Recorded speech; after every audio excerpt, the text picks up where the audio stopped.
बिस्मिल्लाहिर्रहमानिर्रहीम, अस्सलाम वालेकुम। Welcome to salt and pepper.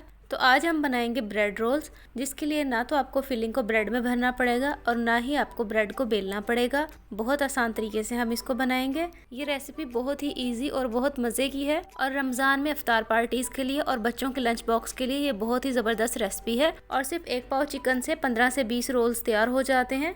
तो रेसिपी को एंड तक देखें और अगर आपको ये रेसिपी अच्छी लगे तो लाइक कर दें और साथ ही साथ सॉल्ट एंड पेपर को सब्सक्राइब ज़रूर कर दें। तो चलिए बनाना स्टार्ट करते हैं। तो यहाँ मैंने एक पैन लिया है और इस पैन में मैं ऐड करूँगी 1 पाव चिकन। ये चिकन थाइस का मैं यूज़ कर रही हूँ। अगर आपके पास बोनलेस अवेलेबल है तो आप बोनलेस चिकन का इस्तेमाल कर लें। और चिकन में हम शामिल कर देंगे 2 गिलास पानी, ताकि चिकन को हम बॉईल कर लें। फ्लेम को मैंने ऑन कर लिया है और अब चिकन को कवर करके हम इतना पकाएंगे कि चिकन अच्छे तरीके से गल जाए। तकरीबन 15 से 20 मिनट में चिकन अच्छे तरीके से गल जाएगा और हमने इसको इतना बॉईल करना है कि तकरीबन 1 कप के करीब इसमें यखनी बच जाए और चिकन भी गल जाए। इस यखनी का हम क्या करेंगे ये मैं आगे चलकर आपको बताती हूँ। तो देखिए चिकन बॉईल हो चुका है। चिकन को हम निकाल कर अलग कर लेंगे इसमें से और ठंडा होने के बाद इसको हम रेशा रेशा कर लेंगे और बाकी की यखनी को हम एक तरफ कर लेंगे। अब दोबारा से पैन में हम लेंगे यहाँ पे तकरीबन 2 से 3 टेबलस्पून कुकिंग ऑयल और कुकिंग ऑयल थोड़ा गर्म हो जाएगा तो इसमें हम शामिल कर देंगे एक छोटे साइज़ की स्लाइसिस में कटी हुई प्याज। और प्याज को हम फ्राई करेंगे और इसको इतना फ्राई करना है कि हल्का सा गोल्डन कलर आना शुरू हो जाए। जैसे प्याज फ्राई होगा तो इसके बाद हम इसमें शामिल करेंगे कुछ वेजिटेबल्स। तो यहाँ मैंने ली है गाजर 1 कप, शिमला मिर्च 1 कप और थोड़ी सी कटी हुई बंद गोभी।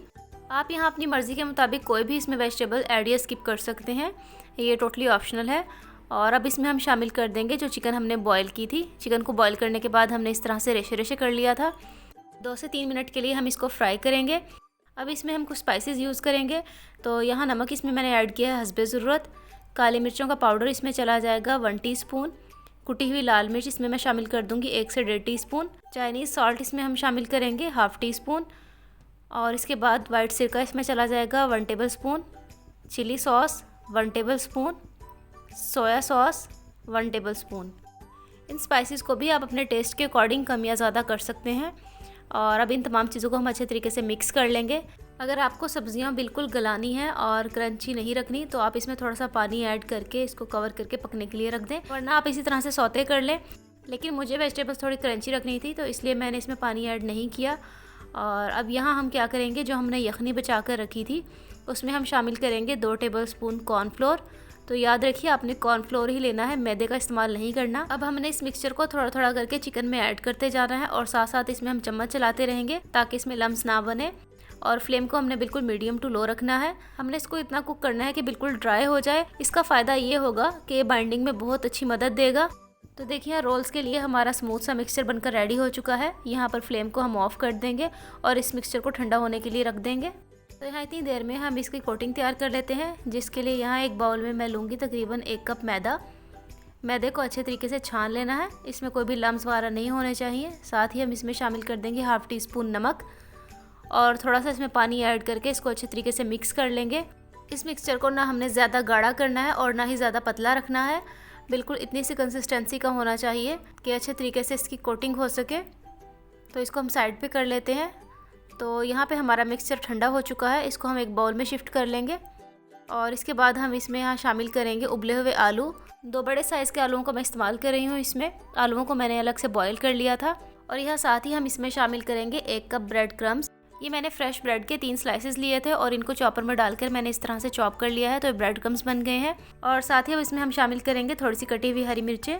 अगर आप बच्चों के लिए बना रहे हैं तो हरी मिर्चों को स्किप कर दें। और अब हम इन तमाम चीज़ों को करेंगे अच्छे तरीके से मिक्स। इस मिक्सचर को हम 10 मिनट के लिए फ्रिज में रखेंगे ताकि अच्छे तरीके से सेट हो जाए। और इस पॉइंट पे हम इसमें नमक भी चेक कर लेंगे, क्योंकि हमने इसमें आलू और ब्रेड क्रम्स ऐड किए हैं तो जिसकी वजह से नमक कम हो सकता है। अब हाथों को हम ऑयल से ग्रीस कर लेंगे और उसके बाद रोल बनाना स्टार्ट कर देंगे। तकरीबन 3 इंच आपने इसकी लंबाई रखनी है और 1 इंच के बराबर आपने इसकी थिकनेस रखनी है। इस मिक्सचर से इजीली हम 15 से 20 रोल बनाकर तैयार कर सकते हैं। तो रोल्स यहाँ रेडी हो चुके हैं। अब हम इसकी कोटिंग कर लेंगे। कोटिंग के लिए यहाँ मैं यूज़ कर रही हूँ ब्रेड क्रम्स और साथ ही जो मैंने मैदे का मिक्सचर बनाकर रखा था वो हम यूज़ करेंगे। तो सबसे पहले हम एक रोल को उठाएंगे और मैदे के इस मिक्सचर में डालेंगे। उसके बाद हम इसको ब्रेड क्रम्स से कोट करेंगे अच्छे तरीके से। आप इसकी 2 दफ़ा भी कोटिंग कर सकते हैं कि आप दोबारा से इसको इस मैदे के मिक्सचर में ऐड करें, उसके बाद दोबारा ब्रेड क्रम्स लगाएं, ये आपकी अपनी चॉइस है। तो लेकिन मैं यहाँ सिंगल कोटिंग के साथ इनको बना रही हूँ। तो इसी तरीके से हम तमाम रोल्स को ब्रेड क्रम्स और मैदे में कोट कर लेंगे। तो रोल्स बिल्कुल रेडी हैं। अब चाहें तो आप इनको फ्राई कर लें या इस तरह से आप किसी भी एयरटाइट बॉक्स में डालकर इनको फ्रीज़ कर लें। आप इनको आसानी के साथ 1 से 1.5 माह के लिए स्टोर कर सकते हैं और जब चाहे आप इनको फ्राई करें और इन्जॉय करें। रमज़ान के लिए भी आप इनको बनाकर फ्रीज़ कर सकते हैं और चाहे तो आप इसको टी टाइम पे फ्राई करें या बच्चों को लंच बॉक्स में दें। यहाँ कुछ रोल्स को मैंने स्टोर कर लिया है और बाकी कुछ मैं आपको फ्राई कर दिखाती हूँ। तो जिसके लिए यहाँ एक पैन में कुकिंग ऑयल लेंगे और ऑयल के गर्म होते ही हम इसमें रोल शामिल कर देंगे। तो रोल्स को हमने बिल्कुल मीडियम टू लो फ्लेम पर फ्राई करना है क्योंकि इसके ऊपर ब्रेड क्रम्ब लगे हैं। अगर आप फ्लेम को हाई रखेंगे तो एकदम से जल जाएंगे। तो आपने बिल्कुल मीडियम टू लो फ्लेम पर इस तरह से पलटते हुए इनको फ्राई करना है ताकि हर तरफ से इवन कलर आए इसके ऊपर। तो देखिए रोल्स बिल्कुल रेडी हो चुके हैं। ये बहुत जल्दी फ्राई हो जाते हैं, ब्रेड क्रम्स की वजह से बहुत जल्दी इन पे कलर आ जाता है। तो आप इसको फ़ौरन से निकाल लीजिएगा।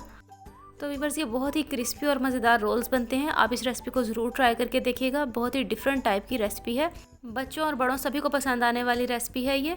और इसमें स्पाइसेस कम है तो इसलिए बच्चों के लिए बेस्ट ऑप्शन है कि आप अपने बच्चों को ये बना कर दें। तो आई होप कि आपको आज की रेसिपी पसंद आई होगी। कमेंट सेक्शन में फीडबैक देना मत भूलिएगा। वीडियो अच्छी लगी हो तो लाइक और शेयर ज़रूर करिएगा। मिलते हैं एक न्यू रेसिपी के साथ, तब तक के लिए अल्लाह हाफिज़।